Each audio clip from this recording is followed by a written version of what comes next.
If you get money from the DWP, listen carefully because your payment can be stopped without any warning at all. No letter first, no phone call first. One day the money is just not there. This happens to more people than you think, and most of them have no idea why.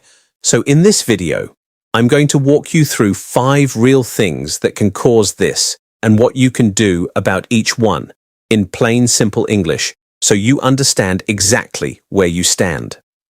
Before we start, let's be clear about something. The DWP does not stop payments for fun, and they are not trying to trick you. But their system is not perfect, and it moves fast. Sometimes a payment gets paused while they check something, and the letter explaining why arrives days later, or sometimes it only shows up as a small message in your online journal that is easy to miss. That gap between the payment stopping and you finding out why is where all the stress and panic comes from. So let's close that gap right now. The first thing you need to check is your online journal if you claim universal credit. This is the single biggest cause of a stopped payment, and it is the one most people overlook. The DWP often asks for extra information, maybe proof of your rent, proof of your earnings, evidence about a change in your health, or details about someone you live with. They post this request in your journal and they give you a deadline, usually about a week. If that deadline passes and you have not replied, your payment can be suspended straight away.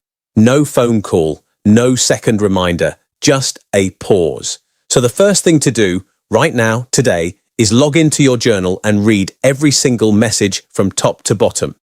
Do not just check for new messages. Scroll back and check for anything you might have missed weeks ago. If there is a request sitting there unanswered, answer it immediately, even if you think you already told them. Even if you think it is a mistake, send the information again. It costs you nothing and it can get your payment moving again within days.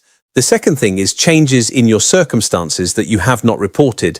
This one catches out so many people because they do not realize how wide the list is.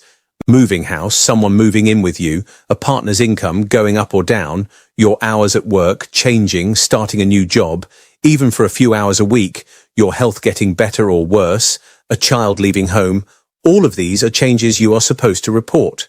The rule is simple. If your situation changes in any way that could affect your benefit, you tell them, and you tell them quickly, ideally within a month. If you do not, and the DWP later finds out through another route, for example your employer's records or a tax record, they can suspend your payment while they check what has happened, and in some cases they can even ask you to pay money back. So go through your own life right now and ask yourself honestly, has anything changed in the last few months that I have not told them about? If the answer is yes, report it today through your journal or by calling them. It is always better to tell them yourself than to have them find out on their own. The third thing, and this is a newer one that a lot of people do not know about yet, is bank account checks. Under a law called the Public Authorities Fraud, Error and Recovery Act, which came in during 2025, the DWP now has the power to ask banks to check accounts linked to certain benefits against specific signs of fraud or error. This does not mean someone at the DWP is sitting there scrolling through your bank statements, looking at what you bought for dinner. That is not how it works. Banks are only allowed to flag limited information, mainly things connected to eligibility, not your day-to-day spending. But if a flag comes up, for example, your balance looks unusually high for the benefit you claim, the DWP can then contact you and ask for more detail, and in some cases, they can pause your payment while they wait for your answer. So the thing to check here is your savings. If you claim a means-tested benefit like universal credit or pension credit, there is usually a savings limit, often £16,000, and going over that limit, even for a short time, even because of a one-off gift or an inheritance or selling something, can affect what you are entitled to. If your savings have gone up recently for any reason, report it. Do not wait for them to ask. The fourth thing is sanctions. This is different from a normal suspension. A sanction is a punishment, and it happens when the DWP decides you have not done something you were supposed to do as part of your claimant commitment. That could be missing a job center appointment without a good reason, not applying for enough jobs, turning down a job offer, or leaving a job voluntarily without a good reason. If this happens, your payment is not just paused. It is reduced, sometimes for a set number of weeks, sometimes for much longer, if it is a repeated problem. The warning sign here is usually a letter or a journal message calling you in for what is sometimes called a compliance interview. If you get called in for one of these and you ignore it, that is often when the sanction actually gets applied. So if you ever get a message asking you to explain a missed appointment or a gap in your job search, treat it as urgent. Reply straight away. Explain your situation honestly. And if you had a genuine reason, like illness, a family emergency, or a problem with transport, say so clearly, and if you can, provide some proof, like a doctor's note or a text message showing what happened. The fifth thing is simply not being contactable or not engaging with the DWP at all for an extended period. This sounds obvious, but it happens more than you would think, especially to people who move house and forget to update their address, or who change their phone number, or who just find the whole system so stressful that they start avoiding it. If the DWP tries to reach you and cannot, whether by post, by phone, or through your journal, and you do not respond for a long stretch of time, they can treat this as you no longer wanting to continue your claim, and they can close it. This is one of the harder ones to fix because if your claim is fully closed, rather than just suspended, you may need to make a brand new claim rather than simply reopening the old one. And that can mean a gap in your money while the new claim is processed. So the simple lesson here is always keep your contact details up to date. Always check your journal even if you feel like giving up on it. And if life gets overwhelming, tell them that too. You can ask for extra time, you can ask for support, and you do not have to go through it in silence. Now let's talk about what to actually do if your payment has already stopped and you are trying to work out why. The first step is always the same. Go to your online journal or call the DWP helpline and ask directly. Do not guess. Do not assume the worst. Ask them plainly, why has my payment stopped and what do you need from me to restart it? Write down the date you called, who you spoke to if you can, and what they told you. This record matters because if things go wrong later, having your own notes makes it much easier to sort out.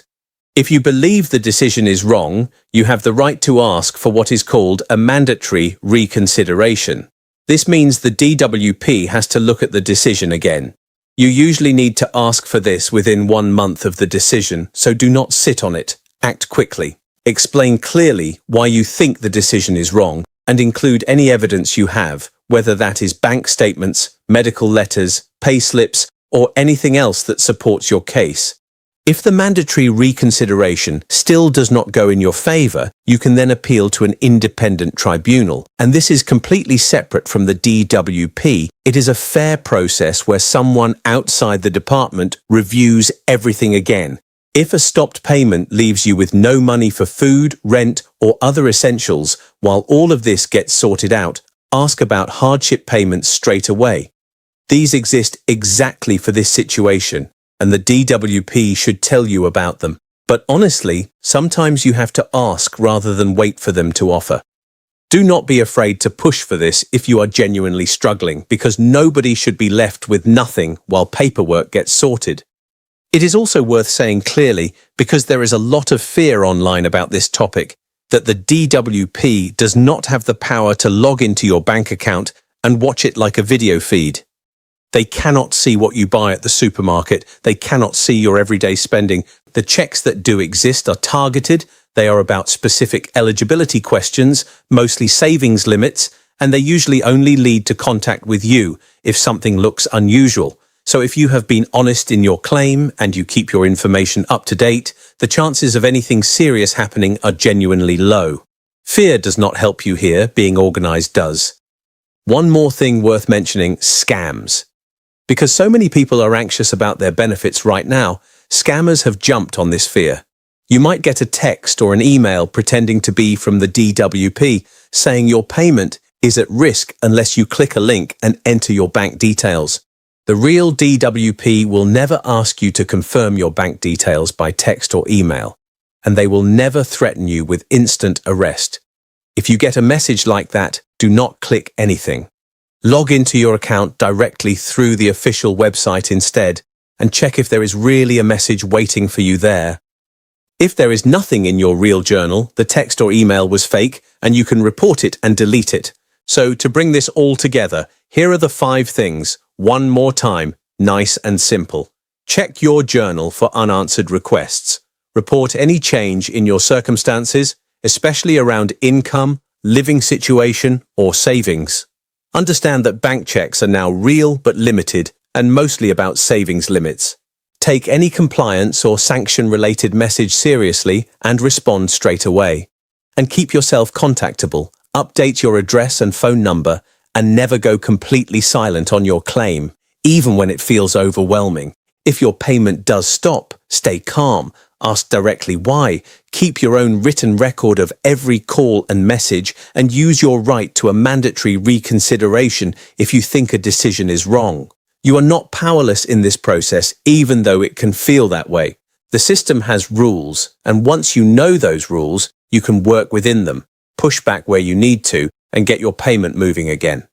If this helped make things clearer for you, give it a thumbs up, and if you know someone who is going through a stressful time with their benefits right now, send this to them, because half the stress in this whole system comes from not knowing what is actually happening, and now you do. Take care of yourself, stay on top of that journal, and I will see you in the next video.